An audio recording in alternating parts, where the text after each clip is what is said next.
Semangat pagi, semangat untuk belajar kimia.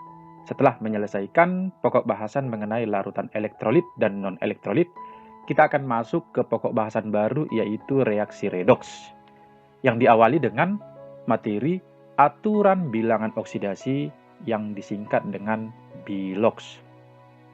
Jadi untuk mempermudah pokok bahasan ini ada baiknya kita kilas balik kembali mengenai sistem periodik ya. Nah, masih ingat kan cara menghafal unsur-unsur dalam sistem periodik, secara khusus unsur-unsur golongan utama? Nah, nantinya kita akan tahu mengapa Na bilangan oksidasinya sama dengan 0, sementara Na positif sama dengan 1, lalu SO42 negatif bilangan oksidasinya sama dengan negatif 2. Jadi ini akan kita pelajari tuntas di pertemuan kali ini, yaitu aturan bilangan oksidasi. Apakah yang dimaksud dengan bilangan oksidasi? Bilangan oksidasi adalah sebuah bilangan yang menyatakan selisih positif atau negatif antara jumlah elektron yang tergabung dengan suatu atom dalam sebuah senyawa kimia dengan atom yang sama dalam suatu unsur. Atau dengan kata lain, bilangan oksidasi adalah bilangan yang menunjukkan muatan suatu unsur jika elektron valensi diberikan pada unsur lain yang keelektronegatifannya lebih besar. Berikut ada beberapa aturan penentuan bilangan oksidasi. Yang pertama, bilangan oksidasi atau BILOX unsur dalam keadaan bebas sama dengan 0. Masih ingat apa sajakah itu unsur bebas? Itu dapat berupa yang pertama unsur monoatomik seperti Na, K, Fe, dan lain-lain. Maksudnya monoatomik berarti hanya terdiri dari satu atom. Lalu ada yang diatomik, contohnya O2, H2, N2, F2, Cl2, Br2, dan I2. Jadi terdiri dari dua atom. Lalu ada juga unsur bebas dalam bentuk poliatomik seperti O3, ozon, P4, fosfor, S8, dan lain-lain. Jadi, unsur-unsur seperti ini bilangan oksidasinya sama dengan 0. Yang kedua, bilangan oksidasi atau BILOX dari suatu ion monoatom sama dengan muatan ionnya. Jadi, kalau ion monoatom berarti ion yang mengandung satu atom saja ya. Bilangan oksidasinya nanti langsung sama dengan muatannya. Sesuai dengan definisi di awal tadi ya, bilangan oksidasi sama dengan muatan. Nah, contohnya, misalkan kalau bilangan oksidasi Na dalam ion Na positif, berarti muatannya positif 1. Langsung itu jadi bilangan oksidasinya positif 1. Lalu bilangan oksidasi Fe dalam Fe3 positif sama dengan positif 3 karena muatannya positif 3. Lalu ada bilangan oksidasi S maksudnya ya, bilangan oksidasi S dalam S2 negatif sama dengan negatif 2. Jadi bentuknya kalau kation demikian. Jadi anion demikian, langsung saja bilangan oksidasinya berapa muatannya. Untuk AX positif, bilangan oksidasinya positif X. Untuk PX negatif, bilangan oksidasinya negatif X. Lalu aturan ketiga adalah masuk ke senyawa. Dalam senyawa, bilangan oksidasi unsur F selalu negatif 1. Ingat, jadi kalau udah senyawa mengandung atom F, bilangan oksidasinya selalu negatif 1, mau senyawa apapun itu. Itu dasarnya adalah karena unsur F adalah unsur yang paling elektronegatif. Lalu yang keempat, dalam senyawa, bilangan oksidasi unsur logam selalu bernilai positif. Jadi logam tidak mungkin memiliki bilangan oksidasi negatif. Seperti unsur golongan 1A, masih ingat cara menghafalnya? Ini wajib dihafal golongan 2A, lalu unsur golongan 3A. Nah, jadi untuk bilangan oksidasi unsur-unsur golongan berikut adalah langsung sesuai dengan positif nomor golongannya. Jadi kalau dalam senyawa, maksudnya Li dalam senyawa bilangan oksidasinya harus positif 1. Karena apa? Golongan 1. Jadi kalau Mg bilangan oksidasi dalam senyawa selalu positif 2 karena golongan 2. Demikian seterusnya ya. Jadi ada baiknya kembali lagi dihafal untuk unsur golongan 1, golongan 2, dan golongan 3 ya. Contohnya bilangan oksidasi Na dalam senyawa NaCl sama dengan positif 1. Ini sudah senyawa ya, karena terdiri dari dua jenis atom, ada Na dan Cl. Lalu bilangan oksidasi Ca dalam senyawa CaCO3 langsung positif 2. Karena apa? Karena Ca tadi golongan 2. Aturan kelima. Dalam senyawa, bilangan oksidasi atau biloks dari unsur H selalu positif 1. Tapi ingat, kecuali pada senyawa hidrida logam, maksudnya senyawa yang terdiri dari logam dengan hidrogen. Contoh, bilangan oksidasi H dalam senyawa HNO3 sama dengan positif 1. Nah, lalu bilangan oksidasi H dalam senyawa H2SO4 selalu positif 1. Nah, jadi ingat, H dalam senyawa sama dengan positif 1. Tapi hati-hati, ini tidak berlaku pada senyawa hidrida logam, di mana hidrida logam tadi berasal dari unsur logam dan hidrogen. Jadi bilangan oksidasinya sama dengan negatif 1. Nah, CaH2 juga hidrida logam, ini bilangan oksidasinya negatif 1.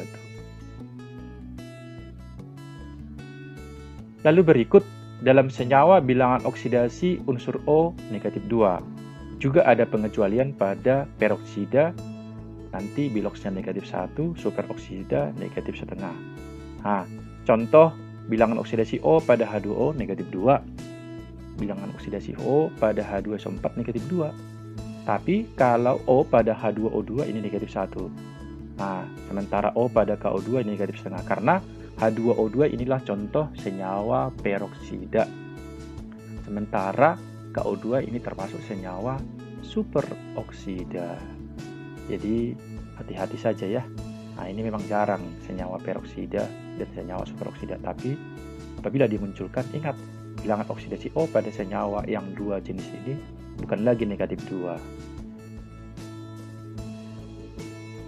Aturan yang ketujuh. Jumlah bilangan oksidasi unsur-unsur dalam senyawa sama dengan 0. Maksudnya demikian. Misalkan kalau senyawa H2CO3 berarti 2 kali bilangan oksidasi H ditambah 1 kali bilangan oksidasi C ditambah 3 kali bilangan oksidasi O sama dengan 0. Nah, ini bilangan-bilangannya dari mana? 2-nya ini jumlah H, 1 jumlah C, baru 3 jumlah O. Itu maksudnya ya.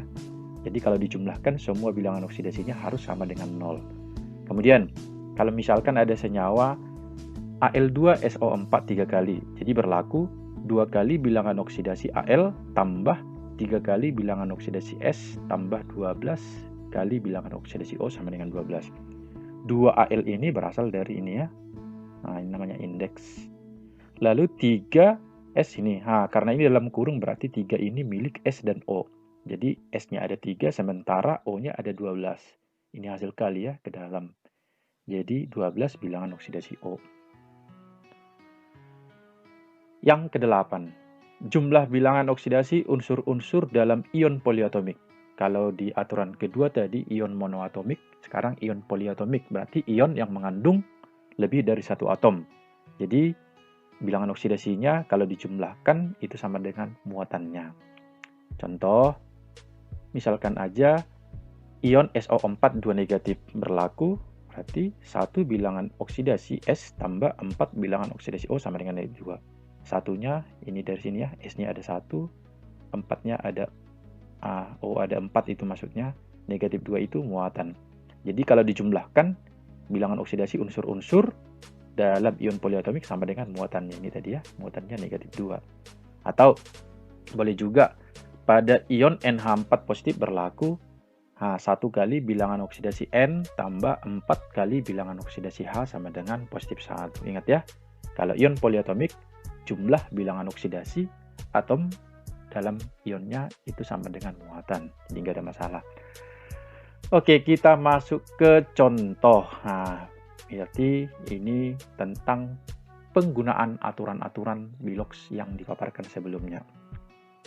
Misalkan saja tentukan bilangan oksidasi unsur-unsur dalam senyawa berikut. Jadi ini kita menentukan bilangan oksidasi setiap atom. Nah, nantinya ada kalanya juga yang ditanya bilangan oksidasi hanya atom-atom tertentu. Biasanya di garis bawah, di pertebal. Nah, kalau ini semuanya ya.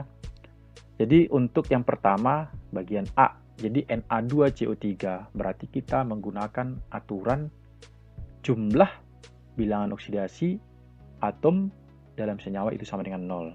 Jadi pertama kita uraikan adalah bilangan oksidasi Na positif 1 karena golongan 1. Ini tadi ada di aturan sebelumnya ya. Nah, aturan keempat, golongan 1 biloxnya positif 1. Lalu berikut ada O. Nah, O itu negatif 2 dalam senyawa. Maka bilangan oksidasi C dapat kita cari ya. Caranya,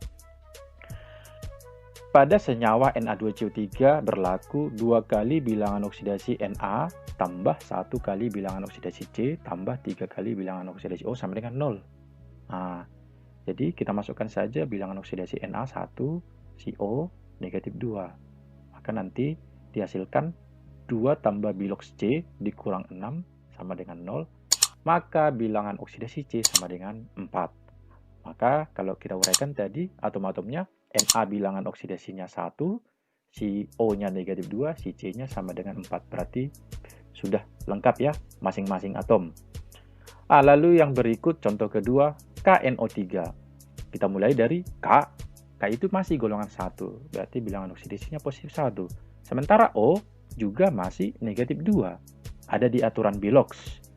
Nah, maka kita jumlahkan 1 kali bilangan oksidasi K tambah 1 bilangan oksidasi N tambah 3 bilangan oksidasi O, 0. Masukkan K-nya 1, O-nya negatif 2. Maka diperoleh nantinya bilangan oksidasi N sama dengan positif 5. Jadi boleh nggak ditulis positifnya ya.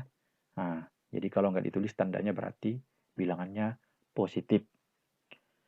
Lalu contoh yang lain, nah biar semakin paham. Ca3PO4 2 kali. Maka yang pertama kita tentukan bilangan oksidasi Ca. Karena golongan 2 berarti bilangan oksidasinya positif 2. Lalu O juga masih diketahui yaitu negatif 2. Maka kita tinggal mencari bilangan oksidasi si P. Caranya 3 kali si Ca tambah 2 kali si P tambah 8 kali O. Masih ingat caranya tadi ya? Berarti Ca-nya ada 3, P-nya ada 2, ini dikalikan ke dalam, sementara O-nya jadi 8. Ya. Masukkan bilangan oksidasi Ca 2 dan O negatif 2, maka diperoleh nantinya bilangan oksidasi si P sama dengan 5 atau positif 5. Nah, bagaimana kalau dia bentuk ion polyatomik? Nah, jadi demikian. Kita tentukan dulu bilangan oksidasi si O, itu udah ketentuan negatif 2. Jadi kita jumlahkan bilangan oksidasi si S tambah 3 kali O harus sama dengan muatan. Berarti si O negatif 2 masukkan, muatannya negatif 2, maka diperoleh bilangan oksidasi si S sama dengan bilangan oksidasi si S kalau dihitung nantinya hasil akhirnya jadi 4 ya. Nah, itu maksudnya. Jadi 1 kali bilangan oksidasi S kurang 6, ini menyeberang, nanti jadi positif. Nah, nanti negatif 2 tambah 4, di bilangan oksidasi S sama dengan positif 4. Jadi gampang ya. Jadi ini harus benar-benar dikuasai. Jadi penentuan bilox, kalau ini semakin biasa, maka nantinya akan semakin cepat untuk masuk ke konsep redox di pertemuan berikutnya. Untuk senyawa garam tertentu, ada kalanya bilangan oksidasi unsur diperoleh dengan cara membuat reaksi ionisasinya. Masih ingat kan? Membuat reaksi ionisasi ini terjadi pada senyawa elektrolit. Bisa asam, bisa basa, bisa garam. Nah, dengan proses ionisasi secara umum kita buat demikian aja. Dimana kalau senyawa elektrolitnya AXBY, maka terion menjadi A, B. Nah, cara penulisan indeksnya ini ya, bilangan-bilangan ini kan nanti bilangan X sama Y. Jadi X-nya maju ke depan A, ini dia. Tapi naik ke pasangannya, jadi muatan pasangannya, ini dia X negatif. Begitu juga dengan Y. Maju ke depan atomnya, ini Y. Lalu naik ke muatan pasangannya. Dimana bilangan oksidasi si A itu sama dengan positif Y. Sementara bilangan oksidasi B sama dengan negatif X. Kalau ini atom monoatomik atau ion monoatomik tadi ya, berarti langsung saja itu bilangan oksidasinya. Jadi kalau ini ion polyatomik, berarti jumlahkan bilangan oksidasi atom-atom penyusun ionnya itu langsung sama dengan positif Y. Nah, langsung saja ke contoh. Misalkan tentukan bilangan oksidasi unsur-unsur pada senyawa berikut. Jadi kita mulai dari ZnNO3 dua kali. Kalau pada aturan bilangan oksidasi kan, jadi Zn ini belum diketahui, N juga belum diketahui, dan yang diketahui hanya baru O. Jadi artinya dalam suatu senyawa ini ada dua yang nggak ada di aturan Bilox, yaitu Zn dan N. Jadi untuk mengatasi senyawa-senyawa seperti ini, kita sarankan itu diionkan. Jadi berikut pengionannya, di mana bilangan oksidasi O nggak ada masalah ya. Nah, masih ingat ya cara pengionannya? ZnNO3 ini berubah menjadi Zn2 positif, 2NO3 negatif. Kalau kita hubungkan ke bentuk atasnya, ini A, X-nya 1, NO3-nya ini sebagai B, lalu Y-nya ini 2 ya. Lalu diionkan Zn2 positif tambah 2NO3 negatif. Maka bisa kita pastikan ini Zn2 positif, langsung ketentuan bilangan oksidasinya ya, sama dengan ion monoatomik. Jadi Biloxnya Zn sama dengan positif 2 karena ion monoatomik. Sementara NO3 kita gunakan cara terakhir tadi. Jumlah bilangan oksidasi unsur-unsur dalam ion poliatomik sama dengan muatan. Jadi 1 kali bilangan oksidasi N tambah 3O. Jadi duanya ini tidak berpengaruh terhadap bilangan oksidasi ya. Nah, penentuan bilangan oksidasi namanya koefisien. Nanti kita pelajari khusus tentang koefisien. Jadi bilangan oksidasi N ditambah dengan 3 kali bilangan oksidasi CO, itu negatif 2 sama dengan negatif 1, maka diperoleh bilangan oksidasi N sama dengan 5 atau positif 5. Lalu contoh berikutnya yaitu Fe2SO4 3 kali. Ini juga yang diketahui masih bilangan oksidasi O saja, yaitu negatif 2. Jadi caranya tadi ini kita ionkan. Nah, hasilnya demikian. 2 Fe3 positif, maka bilangan oksidasi CFe langsung positif 3 muatannya karena ion monoatomik. Sementara SO4 2 negatif, kita jumlahkan bilangan oksidasinya sama dengan negatif 2. Nanti diperoleh bilangan oksidasi CS sama dengan 6. Ini gak ada masalah ya. Jadi masih mudah. Oke, ini ada sedikit tambahan aturan bilangan oksidasi minimum dan maksimum. Jadi ada beberapa unsur yang bilangan oksidasinya lebih dari satu jenis.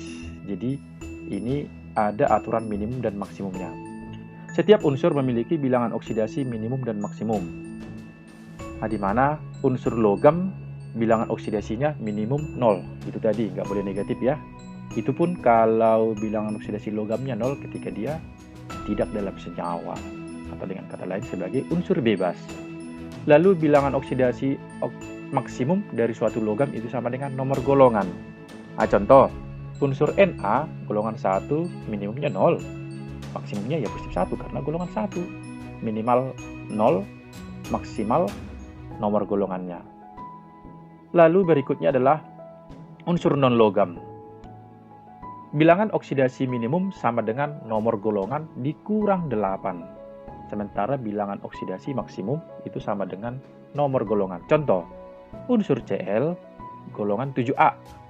Nah, makanya tadi saya sarankan itu unsur-unsur golongan utama dalam sistem periodik boleh dikilas balik kembali ya, diingat. Nah, itu mempermudah belajar aturan Bilox. Di mana untuk unsur Cl bilangan oksidasi minimumnya berarti 7 dikurang 8. Nomor golongan 7 dikurang 8 berarti negatif 1. Ini paling kecilnya, jadi negatif 2 tidak mungkin. Sementara maksimumnya adalah positif 7 karena golongan 7. Begini ya. Oke, saya rasa demikian untuk pokok bahasan mengenai aturan bilangan oksidasi. Jadi untuk lebih lagi memahami materi tersebut, boleh berikut ada latihan soal tentang cara menuliskan bilangan oksidasi atau cara menentukan bilangan oksidasi atom dalam senyawa ataupun dalam ion. Dicoba nanti ini dilatih. Nah, dengan harapan dengan melatih soal-soal seperti ini, maka aturan Bilox yang tadi disampaikan itu akan terhafal sendiri atau dipahami sendiri. Oke, baiklah. Demikian untuk pertemuan kali ini. Terima kasih. Terima kasih bagi yang sudah bergabung. Semoga bermanfaat. Siapapun yang ikut bergabung dalam channel ini merasakan manfaatnya, berada dalam keadaan sehat, kuat, bersemangat, dan bersukacita. Semangat pagi, semangat untuk belajar kimia.